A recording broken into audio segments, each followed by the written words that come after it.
गोलपाड़ा लोकगीतों की महारानी पद्मश्री प्रतिमा बरुआ पांडे की 23वीं पुण्यतिथि गौरीपुर में आंसू द्वारा मनाई गई। गोलपाड़ा लोकगीतों की महारानी पद्मश्री प्रतिमा बरुआ पांडे की 23वीं पुण्यतिथि उनके गृहनगर गौरीपुर के लाइब्रेरी में मनाई गई।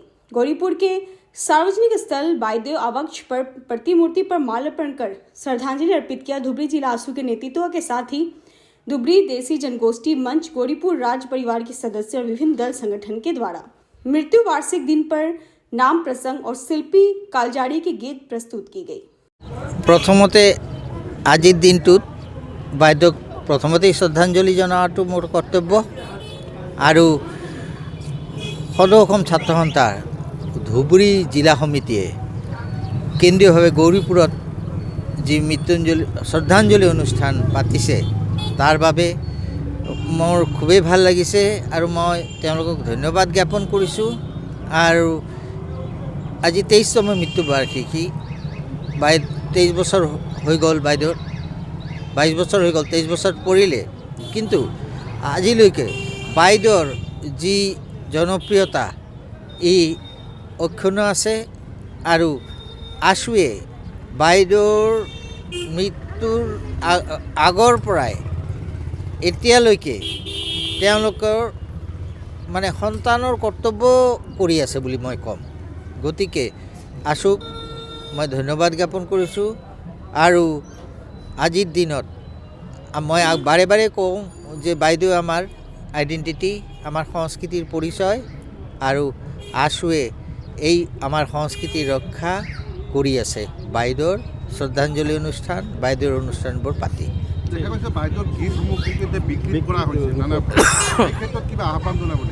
হয়, সেইটো কথা মই বাৰে বাৰে কওঁ যে আমাৰ আইডেণ্টিটিক আমি বিকৃত কৰিব নালাগে। বাইদেউৰ গীতবোৰ আমাৰ আইডেণ্টিটি, গতিকে নতুন প্ৰজন্মই এইটো উপলব্ধি কৰিব লাগে, শিল্পীসকলে এইটো উপলব্ধি কৰিব লাগে। আমাৰ বিশেষকৈ আমাৰ নামনি অসমৰ শিল্পীসকলে শুদ্ধভাৱে আমাৰ সংস্কৃতিটো ধৰিব লাগে। কাৰণ বাহিৰৰ শিল্পী গাই আছে, তেওঁলোক বিকৃতকৰণ কৰিছে, আৰু সেইটো মই ভাবোঁ যে ইমান ধৰিবলগীয়া কথা নহয়, কাৰণ তেওঁলোকৰ ভুল হ'বই, বাহিৰৰ মানুহ, গতিকে সেইটো গুৰুত্ব আমি দিব নালাগে। কিন্তু আমাৰ শিল্পী, আমাৰ যি নতুন প্ৰজন্ম, তেওঁলোক যাতে এই আমাৰ যি গীতবোৰ সঠিকভাৱে উপস্থাপনা কৰে, যাতে আমাৰ সংস্কৃতিটো সুন্দৰভাৱে বাইদেউ যেনেকৈ প্ৰকাশ কৰিছে তেনেকৈ যাতে প্ৰকাশ পায়। চাওক, সদৌ ধুবুৰী জিলা ছাত্ৰ সন্থাৰ উদ্যোগত আজি প্ৰয়াত প্ৰতিমা বৰুৱা পাণ্ডেৰ মৃত্যুবাৰ্ষিকী 23তম মৃত্যুবাৰ্ষিকী আমি সদৌ ধুবুৰী জিলা ছাত্ৰ সন্থাই উদযাপন কৰিছোঁ। ৰাতিপুৱা পৰিয়ালবৰ্গৰে মাল্যপানেৰে পতাকা উত্তোলনেৰে আমি দিনদোৰা বাৰে বৰণীয়া সংস্কৃতিৰে আমি কাৰ্যসূচী ৰূপায়ণ কৰিছোঁ। বিভিন্ন নাম দলৰ লগতে আমি কাৰ্যসূচী ৰূপায়ণ কৰিছোঁ। আৰু তাৰ লগতে আমি সদৌ ধুবুৰী জিলা ছাত্ৰ সন্থাই এইবেলি আমি প্ৰয়াত স্মাৰক বঁটা চিৰিন্দাবাদক অমৃন্দ্ৰ দয়ক আমি বঁটা প্ৰদান কৰিম। তাৰ লগতে এটা কথা ক'ব বিচাৰোঁ, আমি অভিব্যক্ত গোৱালপাৰা যেতিয়া কথা ক'ব বিচাৰোঁ, এটা ভাষাৰ কথা মনত পৰে। এই ভাষাৰ কথা মনত পৰাৰ লগে লগে চিন্তাটো আহে, মনৰ চিন্তাটো আহে প্ৰতিমা বৰুৱা পাণ্ডেৰ কথাটো। তেখেতে যি সংস্কৃতি আমাৰ আগবঢ়াইছিল অসমৰ লগতে সমগ্ৰ বিশ্বত, আজি গোৱালপাৰাৰ যি চিন্তা লৈ তেখেতে আগবাঢ়িছিল, আজি যি আমাৰ ধুবুৰী জিলাখন যি চিনাকি, আজি গৌৰীপুৰখন আমাৰ সংস্কৃতি নগৰী, তেখেতৰ গৌৰৱেৰে আমি গৌৰৱ হৈ আছোঁ। আৰু আমি প্ৰতি বছৰে সদৌ অসম ছাত্ৰ সন্থাই আজি চান্দমাৰীত আজি প্ৰতিমা পাণ্ডে বৰুৱাৰ আজি অনুষ্ঠান কৰি আছে। তাৰ লগে লগে সমান্তৰাল লগে লগে আমি সদৌ ধুবুৰী জিলা ছাত্ৰ সন্থাই আজি গৌৰীপুৰ প্ৰেক্ষাগৃহত আমি বাৰে বৰণীয়া সংস্কৃতিৰে আমি কাৰ্যসূচী ৰূপায়ণ কৰিছোঁ। আৰু সন্ধিয়া ভাগত আমাৰ বন্তি প্ৰজ্বলন আছে, তাৰ লগে লগে কাৰ্যসূচী সমাপ্তকৰণ কৰিব।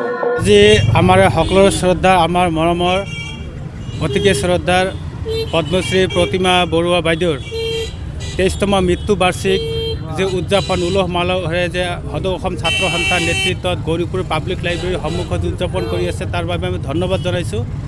আমি এই প্ৰগ্ৰামত, এই অনুষ্ঠানত দেশী জনগোষ্ঠীয় মঞ্চ ধুবুৰী জিলাৰ আৰু দেশী যুৱ ছাত্ৰ মঞ্চ ধুবুৰী জিলাৰ প্ৰতিনিধি আমি সদল বলে যোগদান কৰি আমি সহযোগ কৰাৰ লগতে আজি আমি বাইদেউৰ প্ৰতি আমি শ্ৰদ্ধাঞ্জলি জ্ঞাপন কৰিছোঁ। লগতে এইখিনি কথা কওঁ যে আমি দেশী জনগোষ্ঠীয় মঞ্চ সংগঠনৰ প্ৰতিনিধি আৰু আমি দেশী জনগোষ্ঠীৰ মানুহ হওঁ। প্ৰতিমা বৰুৱা বাইদেউ প্ৰথম আমাৰ অভিভক্ত গোৱালপাৰা জিলাৰ প্ৰথমজন ব্যক্তি, যিয়ে আমাৰ দেশী ভাষাৰ যাক পৰৱৰ্তী সময়ত 1958 চনত ইয়াক গোৱালপাৰীয়া নামাকৰণ কৰা হয় আমাৰ বীৰেন্দ্ৰনাথ দত্ত ভূপেন হাজৰিকাদেৱৰ নেতৃত্বত। তাৰ আগলৈকে এই ভাষাৰ গানক দেশী গান বুলি কৈছিল। এয়া স্পষ্টভাৱে উল্লেখ আছে তেখেতৰ জীৱনী হাইৰেমৰ হস্তিৰ কন্যাত, যে আমাৰ এই ভাষাক বিশ্ব দৰবাৰত প্ৰতিষ্ঠা কৰা প্ৰতিমা বাইদেউ বৰুৱাক আমি ধন্যবাদ জনাইছোঁ। আমি এই যুগতে আমি কৃতজ্ঞতা জ্ঞাপনৰ লগতে আমি তেখেতৰ প্ৰতি শ্ৰদ্ধাঞ্জলি জনাইছোঁ। আৰু আমাৰ এই অহা প্ৰজন্ম অকল দেশীয়ে নহয়, এই ভাষাভাষীৰ সকলোৱে যাতে এই কথা সকলোৱে সোঁৱৰণ কৰে, আমাৰ মনত ৰাখে যে আমাৰ ভাষা, আমাৰ সংস্কৃতি, আমাৰ এই দেশী ভাষাৰ, আমাৰ মাতৃভাষাৰ গানক বিশ্ব দৰবাৰত প্ৰতিষ্ঠা কৰা আমাৰ পদ্মশ্ৰী প্ৰতিমা বাইদেউক যাতে সকলোৱে স্মৰণ কৰোঁ আৰু তেখেতে গঢ়ি থোৱা এই সমাজখনৰ আমি অনুকৰণ কৰি আগবাঢ়ি যাওঁ, সকলোৱে সমল মিলি থাকোঁ, এয়াই কামনা কৰিছোঁ। লগতে পুনৰবাৰ সদৌ অসম ছাত্ৰ সন্থা গৌৰীপুৰ আঞ্চলিক সমিতিক আমি এই অনুষ্ঠান আয়োজন কৰাৰ বাবে দেশী জনগোষ্ঠীয় মঞ্চ আৰু দেশী যুৱ ছাত্ৰ মঞ্চৰ তৰফৰ পৰা ধন্যবাদ জ্ঞাপন কৰিছোঁ। News export, daily 24 live.